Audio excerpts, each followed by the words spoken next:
क्या आपने कभी सोचा है कि बड़ी बड़ी कंपनियों में आम आदमी भी हिस्सेदार बन सकता है? आपके पास अगर 500 रुपए, 1000 रुपए या 5000 रुपए हैं, तो क्या आप किसी कंपनी के बिजनेस में अपना छोटा सा हिस्सा खरीद सकते हैं? हाँ, बिल्कुल। इसी को हम कहते हैं इक्विटी इन्वेस्टमेंट यानी शेयर में निवेश। लेकिन सवाल है, शेयर क्या होता है? पैसा कैसे लगाया जाता है? कंपनी अच्छी है या खराब, यह कैसे पता चलेगा? और सबसे जरूरी, शेयर बाजार में नुकसान से कैसे बचें?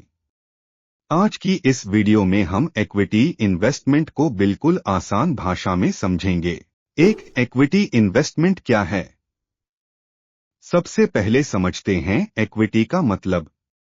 जब आप किसी कंपनी के शेयर खरीदते हैं, तो आप उस कंपनी में बहुत छोटा सा ओनरशिप हिस्सा खरीदते हैं। मान लीजिए किसी कंपनी ने अपने बिजनेस को 10 लाख हिस्सों यानी शेयर्स में बांटा है। अगर आपके पास उस कंपनी के 100 शेयर्स हैं, तो आप उस कंपनी के एक छोटे हिस्से के मालिक हैं। यही है इक्विटी इन्वेस्टमेंट।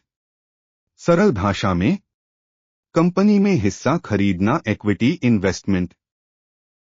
इक्विटी से पैसा कैसे बनता है? इक्विटी इन्वेस्टमेंट से मुख्य रूप से दो तरीकों से फायदा हो सकता है। पहला, शेयर प्राइस बढ़ना। मान लीजिए आपने किसी कंपनी का एक शेयर 100 रुपए में खरीदा। कुछ साल बाद उस कंपनी का बिजनेस अच्छा चलता है और शेयर की कीमत बढ़कर 150 रुपए हो जाती है। अगर आपने 100 शेयर्स खरीदे थे, तो आपका इन्वेस्टमेंट 10,000 रुपए से बढ़कर 15,000 रुपए हो गया, यानी 5,000 रुपए का कैपिटल गेन। लेकिन ध्यान रखें, यह प्रॉफिट तब तक वास्तविक रूप से आपके हाथ में नहीं आता जब तक आप शेयर बेचते नहीं हैं। दूसरा, डिविडेंड। कुछ कंपनियां अपने मुनाफे का एक हिस्सा शेयर होल्डर्स को डिविडेंड के रूप में देती हैं। लेकिन हर कंपनी डिविडेंड दे, यह जरूरी नहीं है। कई कंपनियां अपना प्रॉफिट दोबारा बिजनेस को बढ़ाने में लगाती हैं। 3, क्या इक्विटी इन्वेस्टमेंट में रिस्क है? हाँ, बिल्कुल। और यह बात हर नए इन्वेस्टर को समझनी चाहिए। शेयर बाजार में रिटर्न की गारंटी नहीं होती। आज किसी कंपनी का शेयर 100 रुपए है, तो जरूरी नहीं कि कल 110 रुपए ही हो। वह 90 रुपए, 80 रुपए या उससे भी नीचे जा सकता है। इसलिए इक्विटी इन्वेस्टमेंट को सिर्फ जल्दी पैसा कमाने का तरीका समझना सही नहीं है। इक्विटी में रिटर्न की संभावना ज्यादा हो सकती है, लेकिन रिस्क भी होता है। 4, अच्छी कंपनी कैसे पहचानें? अब सबसे महत्वपूर्ण सवाल। अगर आपको किसी कंपनी में इन्वेस्टमेंट करना है, तो सिर्फ यह देखकर शेयर मत खरीदिए कि उसका प्राइस बढ़ रहा है। कंपनी का बिजनेस समझना जरूरी है। कुछ बेसिक चीजें देखें। पहला, कंपनी पैसा कैसे कमाती है। दूसरा, कंपनी की सेल्स और प्रॉफिट बढ़ रहे हैं या नहीं। तीसरा, कंपनी पर कितना डेट यानी कर्ज है। चौथा, कंपनी का मैनेजमेंट कैसा है। पांचवा, कंपनी अपने इंडस्ट्री में किस पोजीशन पर है। और सबसे जरूरी, कंपनी का वैल्यूएशन बहुत ज्यादा तो नहीं है। 5, सिर्फ शेयर प्राइस देखकर इन्वेस्टमेंट मत करें। यह बिगिनर्स की बहुत कॉमन गलती है। किसी शेयर की कीमत 50 रुपए है और दूसरे शेयर की कीमत 5,000 रुपए है। इसका मतलब यह नहीं कि 50 रुपए वाला शेयर सस्ता है और 5,000 रुपए वाला महंगा। शेयर प्राइस को अकेले देखकर कंपनी सस्ती या महंगी तय नहीं की जा सकती। कंपनी का मार्केट कैपिटलाइजेशन, अर्निंग्स, ग्रोथ और वैल्यूएशन भी देखना पड़ता है।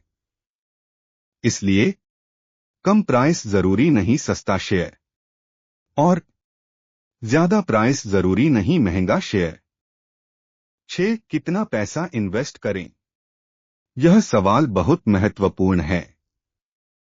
इक्विटी में उतना पैसा नहीं लगाना चाहिए जिसकी आपको जल्द जरूरत पड़ने वाली है।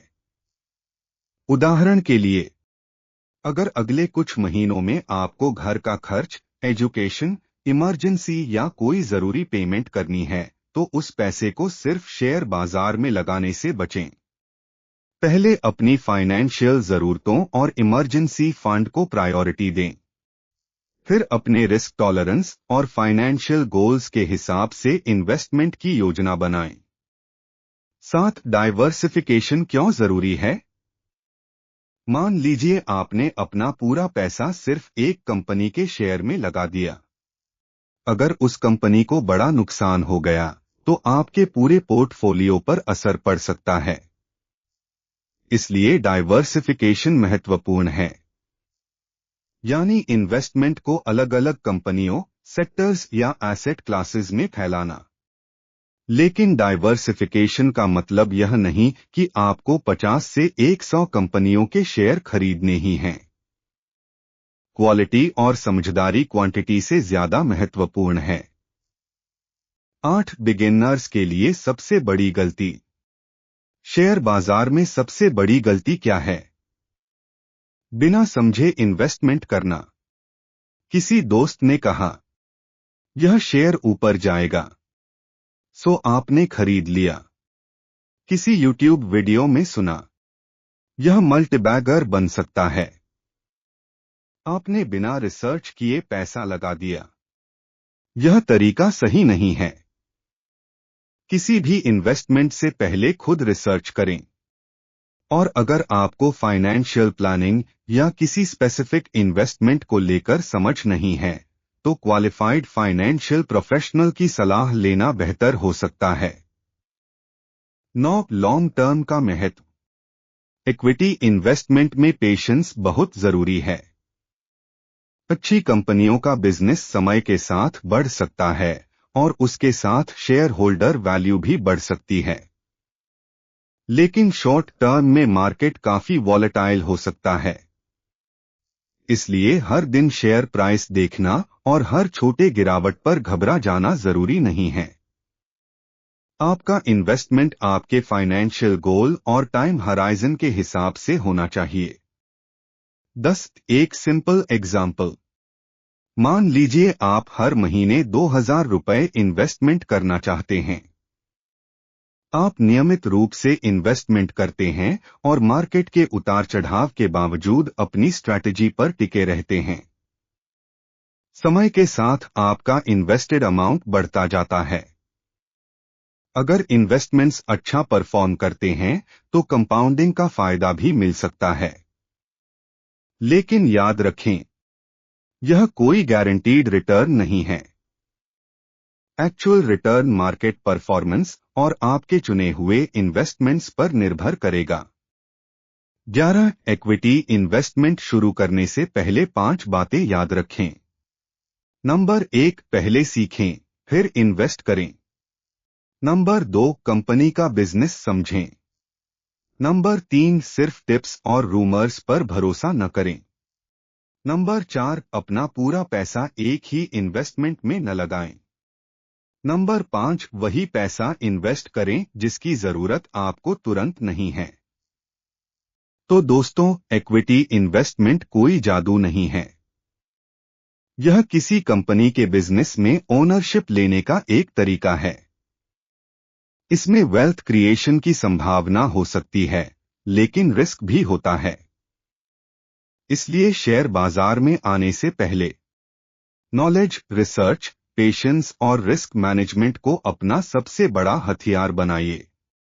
जल्दी अमीर बनने की कोशिश करने के बजाय धीरे धीरे सीखिए, समझदारी से इन्वेस्ट कीजिए और अपने फाइनेंशियल गोल्स पर फोकस कीजिए। अगर आपको यह वीडियो यूजफुल लगा हो तो वीडियो को लाइक करें, चैनल को सब्सक्राइब करें और कमेंट में बताएं, क्या आप इक्विटी इन्वेस्टमेंट शुरू करना चाहते हैं? धन्यवाद।